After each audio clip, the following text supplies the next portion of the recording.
ఓం నమో నారాయణాయ నమశివాయ. మహాభారతంలో ఆది పర్వం. క్షమించాలి, నేటితో ఆది పర్వం అయిపోయింది కదా. ఈరోజు సభాపర్వం. సభాపర్వంలో ప్రథమాధ్యాయం సభాక్రియ పర్వం. అంతర్యామిగా ఉండే నారాయణ స్వరూపుడైన శ్రీకృష్ణునికి, అతడి స్నేహితుడు మానవులలో శ్రేష్ఠుడైన అర్జునుడికి, సరస్వతీదేవికి, వేద వ్యాస మహర్షికి నమస్కరిస్తూ జయం అనే పేరుతో ఉన్న మహాభారత కథను చెప్పాలి. వైశంపాయనుడు ఇలా చెబుతున్నాడు: జనమేజయ, కాండవన దహన సమయంలో రక్షింపబడినటువంటి మయదానవుడు శ్రీకృష్ణ పరమాత్మ దగ్గరకు వచ్చి నమస్కరించి అర్జునుని పరాక్రమాన్ని ప్రశంసిస్తూ మధురమైనటువంటి మాటలతో ఇలా చెబుతున్నాడు. సో మయుడు అర్జునుడితో అంటున్నాడు, ఏమని? కుంతీ కుమార, ఈ వాసుదేవుడు అగ్నిదేవుడు నా విషయంలో ఎంతో కోపంగా ఉన్నప్పటికీ నీకు నా మీద అపారమైన దయ ఉండటం వల్ల నన్ను ఆనాడు రక్షించు. కాబట్టి నీకు ప్రత్యుపకారం చేయాలని ఉంది.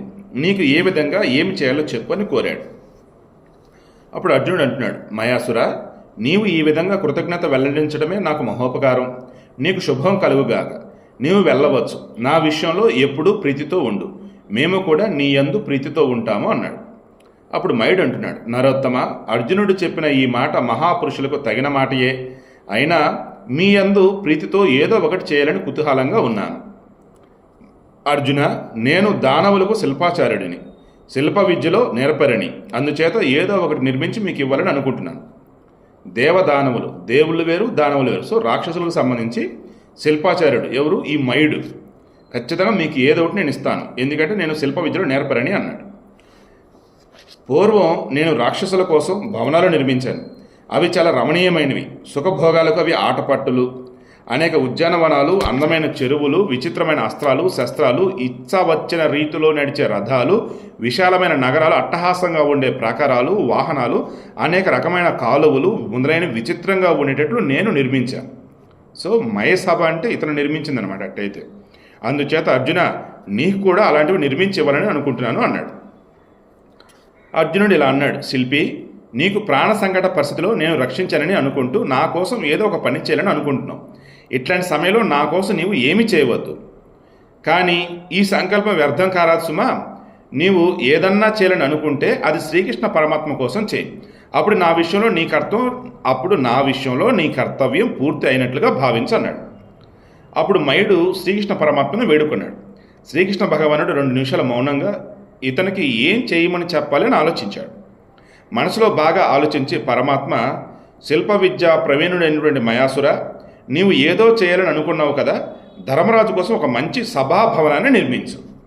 రైట్, మన గెస్సింగ్ కరెక్ట్. మానవులందరూ ఆ సభాభవనాన్ని చూసి ఆశ్చర్యపడేటట్లుగా నిర్మించు. దానితో సమానమైంది ఇంకొకటి ఉండకూడదు. అలాంటి సభాభవనాన్ని నిర్మించు అన్నాడు. అటువంటి సభాభవనాన్ని తయారు చేయి. ఆ నిర్మాణంలో మానవుల యొక్క, రాక్షసుల యొక్క, దేవతల యొక్క మనోవృత్తులు, శిల్ప నైపుణ్యము నీ ద్వారా వ్యక్తం కావాలి. ఈ విధంగా శ్రీకృష్ణుడి ఆజ్ఞను మయుడు స్వీకరించి చాలా సంతోషించాడు. విమానంతో సమానమైనటువంటి సభను యుధిష్ఠిరుని కోసం తయారు చేయడానికి నిశ్చయించుకున్నాడు. ఆ తర్వాత కృష్ణార్జునుడు ఇద్దరు ధర్మరాజు దగ్గరకు మయునితో వెళ్ళి ఈ విషయాన్ని చెప్పారు. భారత, ధర్మరాజు ఆ మయాసురునికి తగిన సత్కారం చేశాడు. మయుడు కూడా ఆ సత్కారాన్ని ఆదరంతో స్వీకరించాడు. అప్పుడు మయాసురుడు పాండవులకు దైత్యుల యొక్క రాజైనటువంటి వృషపర్వుని చరిత్రాన్ని చెప్పాడు. సో మయాసురుడు పాండవులకి దైత్యుల యొక్క రాజు, అంటే రాక్షసుల యొక్క రాజు పేరేంటి? వృషపర్వుడు. అతని యొక్క చరిత్రను చెప్తున్నాడు. మయుడు అక్కడ కొన్ని రోజులు విశ్రాంతం గడిపి చక్కగా ఆలోచించి మహాత్ములైన పాండవుల కోసం సభను తయారు చేయని ఆరంభించాడు. మహాత్ముడైనటువంటి శ్రీకృష్ణుడి అభిమతానికి, కుంతీపుత్రుని కోరికకు అనుగుణంగా ఒక శుభముహూర్తంలో మంగళానుష్ఠానం చేసి వేలాది బ్రాహ్మణులకు క్షీరాన్నంతో సంతృప్తి కలిగించి అనేక విధాలుగా ధనాన్ని దానం చేశాడు. తరువాత ఆ సభను తయారు చేయడానికి 4 ప్రక్కల 10,000 జానలు పొడవు, 10,000 జానలు వెడల్పు కలిగినట్లు ఒక ప్రదేశాన్ని నిర్ణయించుకుని సభా నిర్మాణ కార్యక్రమానికి సిద్ధపడ్డాడు.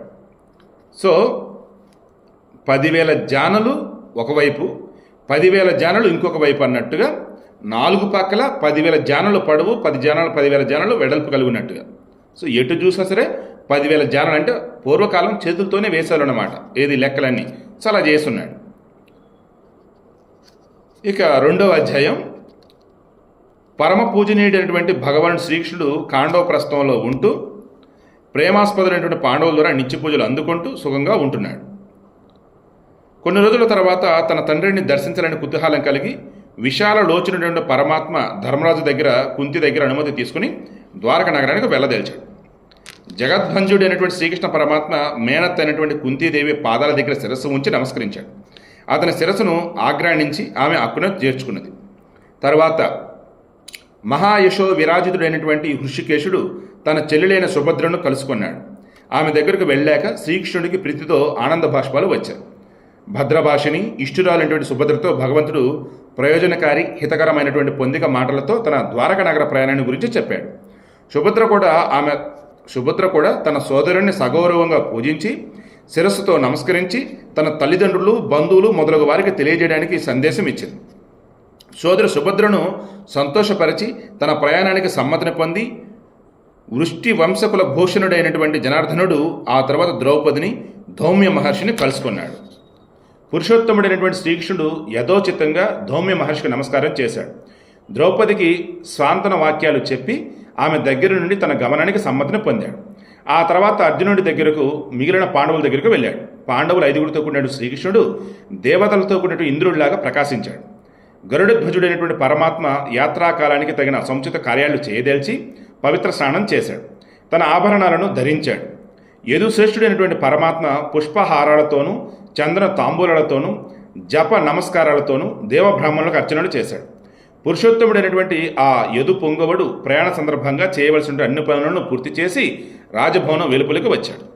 ఆ సమయంలో బ్రాహ్మణులు స్వస్తి వచనాలు పలికారు. పరమాత్ముడు ఆ బ్రాహ్మణులకు పెరుగుతూ ఉన్నటువంటి పాత్రను, అక్షతలను, ఫలాలను వాటితో పాటు కొంత ధనాన్ని కూడా ఇచ్చి ప్రదక్షిణం చేశాడు. పిదప గరుడ ధ్వజంతో కూడి గదచక్రం, ఖడ్గం, విల్లు మొదలైన ఆయుధాలతో అమర్చబడి సైభ్య, సుగ్రీవ, మేఘపుష్ప, వలాహకాలు అనే గుర్రాలతో కూర్చున్న బంగారు రథాన్ని ఎక్కి శుభ నక్షత్రంలో, శుభతిథిలో, శుభముహూర్తంలో ప్రయాణాన్ని ప్రారంభించాడు. సో గరుడ ధ్వజం ఉన్నటువంటి శ్రీకృష్ణ యొక్క రథానికి ఉండే ఆ గుర్రాల పేర్లు చూడండి. సైభ్య, సుగ్రీవ, మేఘపుష్ప, వలాహక, ఈ 4 గుర్రాలు. ఇక ఆయన రథంలో ఏముంటాయి? పైన గరుడ ధ్వజం, ఇక గద ఉంటుంది, చక్రం ఉంటుంది, ఖడ్గం ఉంటుంది, విల్లు ఉంటుంది. ఇవి మెయిన్. ఇక ఆ సమయంలో సారథులలో ఉత్తముడైనటువంటి దారుకుని స్థానంలో ధర్మరాజు కూర్చుండి ప్రేమపూర్వకంగా భగవానుడితో కొంత దూరం వెళ్ళాడు. కురురాజు అయినటువంటి యుధిష్ఠిరుడు సారథిగా ఉండి పగ్గాలు తన చేతిలోనికి తీసుకున్నాడు. మహాబాహుడైన అర్జునుడు కూడా రథం పైన కూర్చున్నాడు. బంగారు దండంతో ప్రకాశిస్తున్నటువంటి తెల్లని వింజామరతో అతనికి విసురుతున్నాడు. సో అతిథి దేవోభవ అంటే ఇదిగో ఇదే అనమాట. మన ఇంటికి ఎవరైనా వచ్చినటువంటి వారిని కొంత దూరం వెళ్ళి సాగనంపాలి. ఇది పూర్వకాలం ఉండేది. ఇప్పుడా వెళ్ళు అని డోర్లు వేసేస్తున్నాం. లేదంటే అవునా వెళ్తున్నాం, సరే బాయ్ అని డోర్లు వేసి మన పనిలో మనం ఉంటూ ఉన్నాం. అలా అయిపోయింది. ఇక అదేవిధంగా నకుల సహదేవులతో ఉన్నటువంటి బలాఢ్యుడైనటువంటి భీముడు, ఋత్వికులు, పురజనుడు అందరూ కూడా ఆ రథం వెనక నడిచి వస్తున్నారు. వేగంగా వెళ్తున్న ఆ రథంలో శరజ్ఞ ధనస్సును ధరించిన శ్రీకృష్ణునిపై దివ్య పుష్పహారాలతో మెరుపుతో సమానంగా బంగారు ఛాయతో ప్రకాశిస్తున్న ఛత్రం ఉన్నది, గొడుగు. ఆ ఛత్రదండం వజ్ర వైఢూర్యాలతో ప్రకాశిస్తున్నది. నకుల సహదేవులు ఇద్దరు రథం మీద కూర్చుండి వింజామరలతో విసురుతూ ఆ పరమాత్మను సేవిస్తున్నారు. ప్రియ శిష్యులతో కూడినటువంటి గురువులాగా పరమాత్ముడు వారి మధ్య ప్రకాశిస్తున్నాడు.